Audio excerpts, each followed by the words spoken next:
Hello and welcome to the Villa Park podcast. It's me, Rich, and I'm back with another transfer talk summary of all the latest Aston Villa news.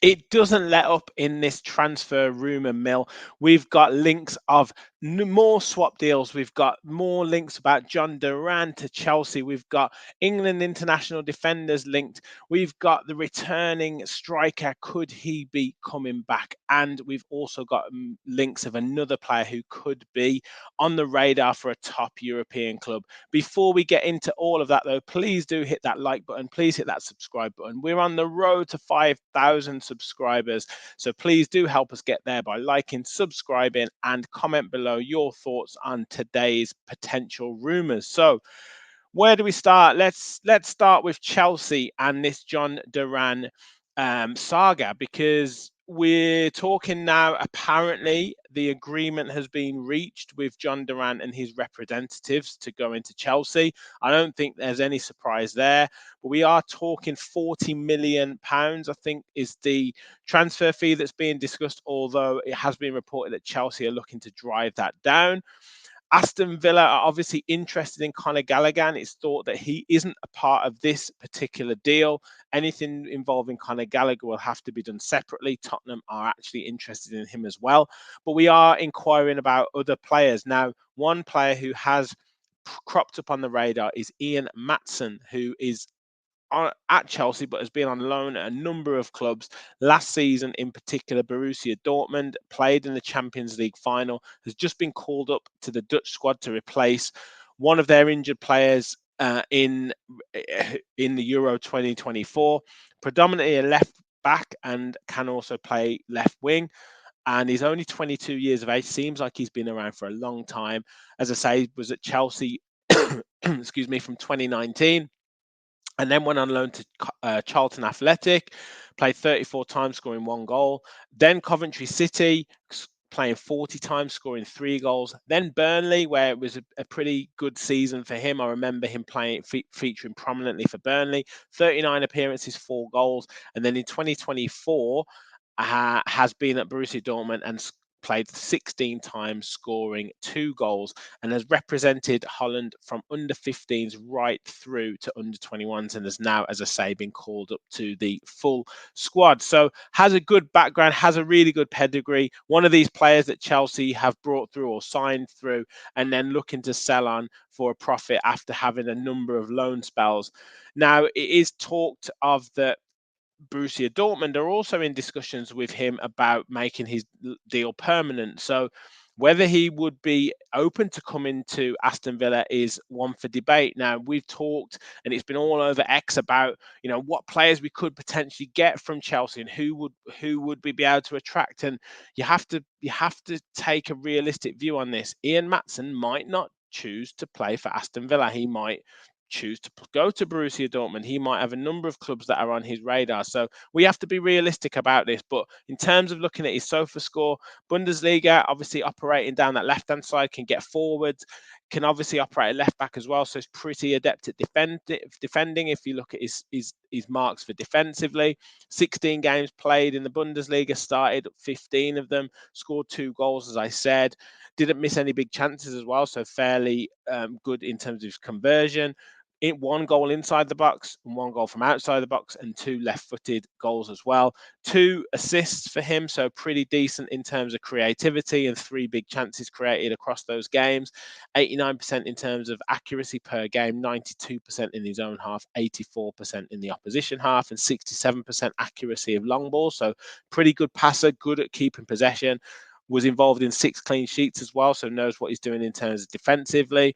1.9 tackles per game, 4.9 ball recoveries per game, and 1 clearance per game. So, reads the game well, can recover well, and is pretty good at tackling as well. And 57% in terms of these dribbles when he does. Pretty decent in terms of that. Not great aerially. Obviously, he's not involved too much in that. So that could be an area that teams might look to exploit. But overall, I think a very good player to be linked with, and has got Champions League experience. I played 7 times in the Champions League, started all games, scored 1 goal. So pretty decent in terms of his Champions League pedigree as well from last season. And Dortmund obviously had a great run as well. So can offer that experience as well. But yeah, as I say, we've got to be realistic about players that might come to Aston Villa from Chelsea and who Chelsea would be open to losing. I've heard people talk about Gusto and Kunku and other players like that. It's like there's no way that Chelsea are going to let any of their top players leave. It's going to be younger players or players on the fringes. And I mentioned Armando Broja and almost got laughed out of. And look, this is the type of player that might end up getting offered to us. I'm not saying that we'll take them up on the deal. I'm just saying that who might get offered to us. So I think we need to be prepared and need to be realistic as a potential make weight in the deal. So, I'd love Maatsen. I'd even like Chalobah, but I wouldn't be surprised to see someone like Broha offered to us as well as the money for John Duran. But 40 million for John Duran, I think, is a really good offer. I think he's got real potential, but I don't know if he fits Unai Emery's style and what Unai Emery wants. So that'll be interesting to see how that one develops. The Douglas Luiz deal looks like it's pretty much done. Fabrizio Romano said that he's agreed from his end in terms of with Juventus. Weston McKennie just needs to look at the final options of the deal with Aston Villa. And Illing Jr. is excited about the project. He just wants to look at how we would utilize him moving forward. Now, if Illing Jr. comes in and then Ian Maatsen comes in, is that going to be a bit of a clash? Do you then look at moving on Alex Moreno, who's linked to Betis? Do you then look at moving on Luca Dean as well? Now, interesting because we could be looking at more players coming in than has ever happened for a long time at Aston Villa. So, yeah, lots of moving parts at Aston Villa. Now, I interviewed Tom Colomosi yesterday for the show, and really good response. And he gave us some really good information about PSR and what it means for Aston Villa. And one thing that he said is he wouldn't be surprised to see other top players linked or other clubs testing the water with some of our top players. And today it's being reported that Jacob Ramsey is potentially going to be inquired about by Bayern Munich.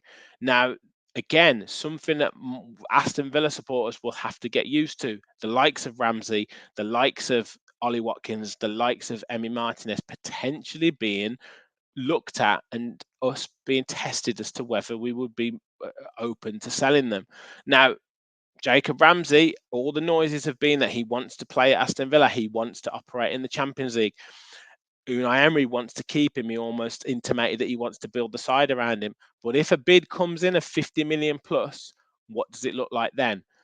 Particularly with the profit and sustainability rules, particularly with this deadline of June the 30th. We're now on June the 14th. The transfer window has opened. Does this open the door for a player like Jacob Ramsey to be open to looking at selling? You guys let me know in the comments. I don't want to lose Jacob Ramsey. I think he's fantastic, and I think if he can have a good preseason, get that under his belt, I think he can really kick on next season. And I do think we can make up the profit and sustainability money elsewhere. However, as I say, that doesn't stop the big boys, the big clubs from circling some of our really top young players. And if you're looking at bottom line profit, Jacob Ramsey is the one who would offer the best chance of making that. So that's potentially one to watch. Linking with moves inwards to the club, Fikayo Tomori was mentioned yesterday, and now I can't see this one, unfortunately, but although I think he's an excellent centre back and is very unlucky to not be in the England squad, but has been playing at AC Milan and is 6'1" centre back from Chelsea as well. Went on loan to Brighton, been on loan at Hull, Derby, and then was on loan to AC Milan in 2021, where he then made his move permanent after featuring 17 times and has now played as a permanent player 90 times, scoring 5 goals, and has had a really good season at AC Milan. And it's very surprising that he hasn't got into the England squad. And I do think sometimes centre-backs playing over in Italy, English centre-backs tend to get forgotten about. It happened with Chris Smalling. And he really, I believe, should be in and around the England squad. Defensively, excellent. Tackling, tactically fantastic as well. Operates on that left side and can play left back as well. Really good at ground duels, really good at tackling. played 26 times in Serie A, starting 24 games, 4 goals, so not a bad return as well. 1 big chance missed as well, all from inside the box. So I'd imagine they're set pieces, 2 from it with his head, 2 with his right foot, and no big chances created, obviously. But in terms of passing accuracy, 91% and 94% in his own half. Now we know Italy likes to play that slow possession football, so you wouldn't be surprised at that. But 83% in the opposition half as well. 7 clean sheets he's been a part of. 4 ball recoveries per game, 2.5 clearances per game, so reads the ball well. 1.6 tackles per game, so that's one of his strengths as well there. Duels won 56%, ground duels won 59%, and aerial duels 51%. So a very, very good player and a really, really highly rated player. But with us being linked with AC Milan in terms of a deal with Matty Cash, I'm not sure how realistic it is for them to want to get rid of a Tomori. But that being said, I would love to have him in the club. So yeah, really, really interesting to see that and how that one moves forwards. And finally, again, I mentioned this the other day, Tammy Abraham looks like he's officially linked to Aston Villa, along with a number of other clubs, I believe Newcastle, West Ham, Everton, and Aston Villa. So numerous clubs, the usual suspects, but Aston Villa apparently looks like the most realistic destination. Now, again, John Duran moving on. Will Tammy Abraham potentially come in as a more experienced but cheaper option? Yeah, I'm sure we want high wages, so that's a balance that you have to make. And then you can bring in a swap deal for a Maatsen or another player, and you don't have to bring in a forward from Chelsea to swap with Duran. So for me, I'm open to the idea of Tammy Abraham. I wouldn't mind him coming in. I think he'd be a good option for us. I think he knows the club. We're obviously a different entity from what he joined in the Championship and had a great season for us then. He's a different player as well. He's looking to probably rejuvenate his career and kick on and probably get back in that England squad and get into Gareth Southgate's mind.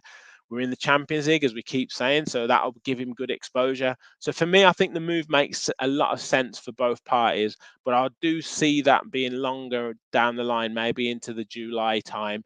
But I'm not sure about Roma's situation with their financial situation. Do they have to get things done before end of June? We'll have to wait and see. But look, lots happening, lots of moving parts. It does look like the Douglas Luiz swap deal should be done in the next few days, next week or so. Really keep your eyes peeled for the John Duran deal as well. If we can get that one done and get another player in, then that gives us some money to play with to maybe make 1 or 2 big signings after July the 1st. But it's going to be very interesting to see. And then do keep your eyes peeled for the likes of Ramsey, the likes of Watkins, maybe even Emi Martinez, as Tom said on the latest interview, being tested by some of the bigger clubs, looking at getting some of our players for maybe better value than they might have been able to. So yeah, do keep your eyes peeled for that. I'll be back with more videos over the next few days. We've got fans forum on Tuesday. So do keep your eyes open for that. I will do another transfer talk special as well with Gareth, focusing on some more players that he thinks might be a good fit for Villa. So keep your eyes peeled for that. Make sure you hit that like button. Make sure you hit that subscribe button. Comment below your thoughts on anyone linked with our club. Thank you all for watching. And as always, remember, we'll follow the Villa.